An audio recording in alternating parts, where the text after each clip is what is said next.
மதுரையில் எடப்பாடி பழனிசாமியை விரட்டியடித்த ஊர் மக்கள் இன்னும் 4 மாதங்களே நாடாளுமன்ற தேர்தல் இருக்கும் நிலையில் எடப்பாடி பழனிசாமியை விரட்டியடித்த பன்னீர்செல்வத்தின் ஆதரவாளர்கள் ஏற்கனவே அதிமுகவில் மிகப்பெரிய பூகம்பமாக வெடித்திருக்கும் ஒற்றை தலைமையின் காரணமாக இறுதியாக எடப்பாடி பழனிசாமி தான் அதிமுகவின் பொதுச் செயலாளர் என்று நீதிமன்றம் தீர்ப்பும் வழங்கியது.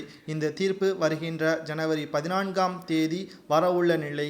பன்னீர்செல்வத்திற்கு சாதகமாக வந்தால் மட்டும்தான் இரட்டை இலை சின்னத்தையும் கொடியையும் கைப்பற்ற முடியும். இல்லை என்றால் புதிய கட்சியை தொடங்குவதை தவிர வேறு வாய்ப்பே கிடையாது என்றும் அரசியல் வட்டாரத்தில் பேச்சுக்கள் அடிபட்டு கொண்டிருக்கும் நிலையில் தென் மாவட்டங்களின் ஓட்டுக்களை பெறுவதற்காக RP உதயகுமார் அவர்களை முன்னிலைப்படுத்தி எடப்பாடி பழனிசாமி அவர்கள் இன்று மதுரைக்கு வந்தடைந்தார்.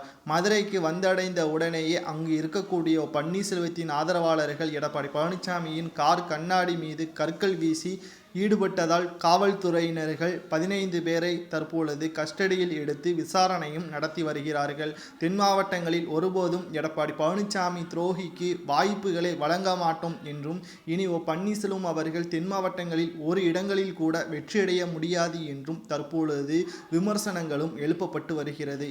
இதுவே எடப்பாடி பழனிசாமி மதுரைக்கு வருவது கடைசி முறையாகும் என்றும் இனி எடப்பாடி பழனிசாமி அவர்கள் தென் மாவட்டங்களில் வந்தால் நிச்சயமாக அவரது உயிருக்கு ஆபத்து ஏற்படும் என்றும் அங்கு உள்ளவர்கள் கூச்சலிட்டதால் தற்பொழுது உடனடியாக போலீஸ் பாதுகாப்புடன் எடப்பாடி பழனிசாமி அவர்கள் சென்னைக்கு பாதுகாப்புடன் வரவழைக்கப்பட்டார்.